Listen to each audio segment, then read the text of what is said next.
বাংলা সাহিত্য আজকে আমি যে চেহারায় দেখতে পাচ্ছি, আজকের মানে কন্টেম্পোরারি রাইটিং বলতে আমরা যা জানি, আজকে যা লেখা হচ্ছে, তার তো একটা ইতিহাস ছিল, চিরদিন শেষ এমনই ছিল না দেখতে শুনতে।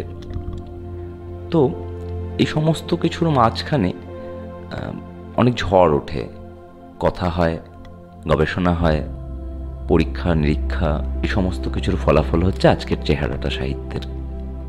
তো তেমনই কোনো একটা সময় এই পরীক্ষা নিরীক্ষা চলাকালীন তার মাঝখানের একটি পর্যায়ে কল্লোল কল্লোল একটি পত্রিকা, না না না মানে পত্রিকা বলাটা বোধহয় শুধু ঠিক হবে না, কল্লোল আসলে একটি সাহিত্য আন্দোলন। 81টি সংখ্যা, 1923 থেকে 1929, এই হচ্ছে কল্লোলের সময়কাল। এবং কল্লোল থেকে বাংলা সাহিত্য আসলে যা পেল, তার আধুনিকতার একটা ধাপ, একটু এগিয়ে যাওয়া, একটু আধুনিক হয়ে ওঠার একটা সাহস পেল।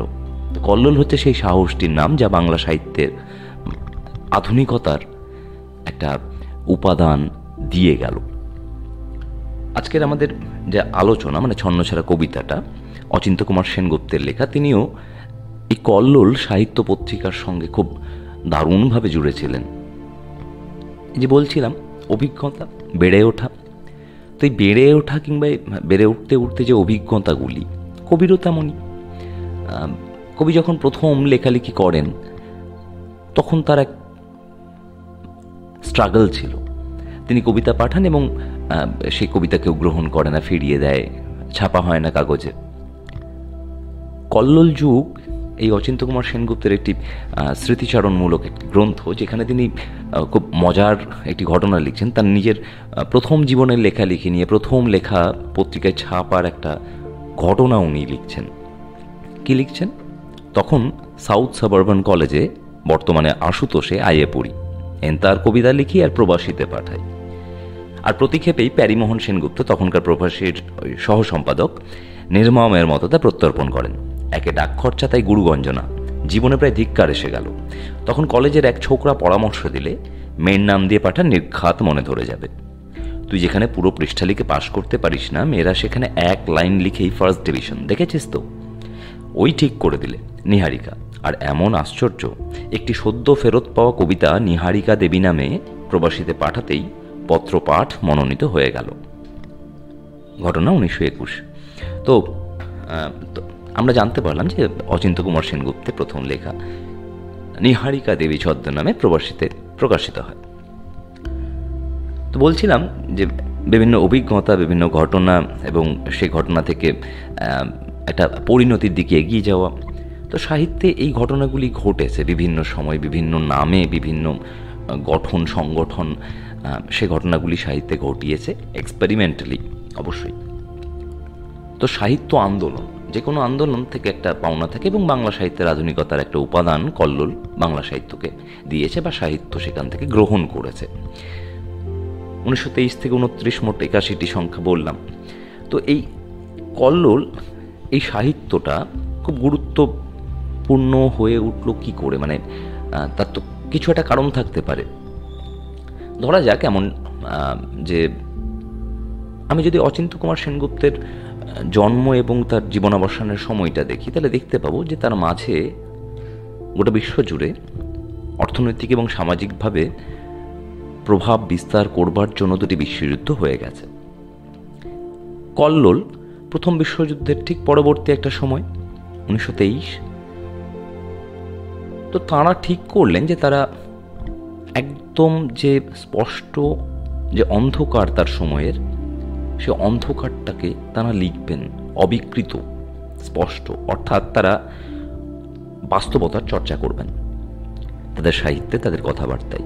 তারা তাদের কথা বলবেন যারা কোথাও দাঁড়িয়ে নির্যাতিত কিংবা নিপীড়িত, কিংবা সমাজ তো আসলে, ধরা যাক আমি একজন মানুষ, আমি এই সমাজেরই একজন, অর্থাৎ সমাজের একজন যেমন আমি, অর্থাৎ সমাজ এই আমাকে যেমন দেখছে, তেমন আমি আমার দিক থেকেও সমাজকে দেখছি। তো এই দুরকমের দেখা নিয়ে আমি বেঁচে পড়তে আছি, অর্থাৎ আমার অস্তিত্ব আছে, এবং এই আমার অস্তিত্বেরও খানিক অধিকার আছে। এই যে বাস্তবতা, সাহিত্যে এই বাস্তবতাকে কৌশলে, স্পষ্টভাবে এবং নিজেদের এই অবস্থান নিয়ে একটা চর্চার সূচনা করল কল্লোল। এবং তাদের স্বভাবতই একটা খুব স্বাভাবিকভাবে এসে পড়ল যে রবীন্দ্রনাথ সে সময়ের খুব গুরুত্বপূর্ণ একজন মানুষ। এই সময়েরও রবীন্দ্রনাথের যে সাহিত্য কিংবা তার যে লেখা কিংবা তার যে দেখা কিংবা সাহিত্যে তার যে ব্যবহার ভাষাগত কিংবা ইত্যাদি আরও অনেক কিছুর, সেই সমস্ত হয়ে উঠল কল্লোলের বিদ্রোহের কেন্দ্র। কল্লোলের একজন খুব গুরুত্বপূর্ণ কবি বুদ্ধদেব বসু, তার লেখা থেকে আমরা জানতে পারি, তিনি লিখছেন যে যাকে কল্লোল যুগ বলা হয় তার প্রধান লক্ষণই বিদ্রোহ, আর সে বিদ্রোহের প্রধান লক্ষ্যই রবীন্দ্রনাথ। সুতরাং আমরা বুঝতে পারছি যে কল্লোল কোথাও দাঁড়িয়ে আলাদা হয়ে উঠছে। আবার অচিন্ত্য কুমার সেনগুপ্তের একটি বক্তব্য, তিনি বলছেন যে ভাবতুম রবীন্দ্রনাথই বাংলা সাহিত্যের শেষ, তারপরে আর পথ নেই, তিনি সব কিছু চরম পরিপূর্ণতা। কিন্তু কল্লোল এসে আস্তে আস্তে সে ভাব কেটে যেতে লাগলো। বিদ্রোহের বহ্নিতে সবাই দেখতে পেলুম যেন নতুন পথ, নতুন পৃথিবী। আরও মানুষ আছে, আরও ভাষা আছে, আছে আরও ইতিহাস। সৃষ্টিতে সমাপ্তির রেখা টানেননি রবীন্দ্রনাথ। সাহিত্য শুধু তাঁরই বহুকৃত লেখনীর হীন অনুকৃতি হলে চলবে না, পত্তন করতে হবে জীবনের আরেক পরিচ্ছদ। তো কল্লোল খুব ঘোষিত ঢঙেই বলছে যে নতুন কিছু, চিরাচরিত অভ্যেসের বাইরের কিছু। তো আমাদের এই কবিতাটা মানে ছন্নছাড়া কবিতার মধ্যেও আমরা সেই বিদ্রোহ, সেই অন্যরকম দেখা, একটা দৃষ্টিভঙ্গি, একটা অবস্থান, তার একটা উপাদান পাচ্ছি, একটা স্কেচ পাচ্ছি। এই যে বারবার যে আমি বলছি অবস্থানের কথা, এ প্রসঙ্গে আরেকজনের কথা উল্লেখ করা যায়। তিনি একজন চিত্রকর, পাওলো পিকাসো। আমরা জানি যে স্প্যানিশ সিভিল ওয়ারের কথা, এবং আমরা জানি যে তিনি এঁকেছিলেন গুয়ের্নিকা নামে বিখ্যাত একটি ছবি। শুধু ছবি একেও বলা যায় না, একে বলা যায় একটি শক্তিশালী যুদ্ধবিরোধী বক্তব্য হিসেবে।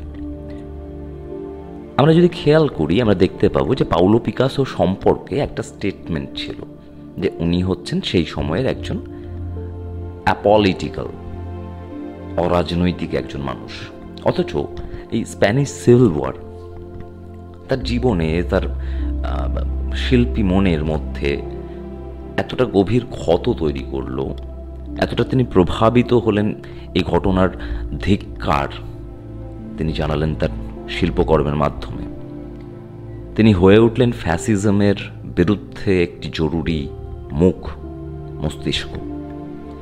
পরবর্তীতে আমরা দেখতে পাই যে তিনি অবস্থান নিচ্ছেন শান্তির পক্ষে, তিনি দাঁড়াচ্ছেন যুদ্ধের বিরুদ্ধে। বিশ্ব শান্তি সম্মেলনগুলিতে তিনি খুব স্পষ্টভাবে বলছেন যে আমি যুদ্ধের বিরুদ্ধে, আমি মানবতার পক্ষে। অর্থাৎ তিনি অবস্থান নিচ্ছেন, উনি পক্ষ গ্রহণ করছেন। আমরা এই কবিতার মাধ্যমেও কবি অচিন্ত্য কুমার সেনগুপ্তকে দেখতে পাই, তিনিও আসলে পক্ষ অবলম্বন করছেন, তিনি আসলে অবস্থান নিচ্ছেন।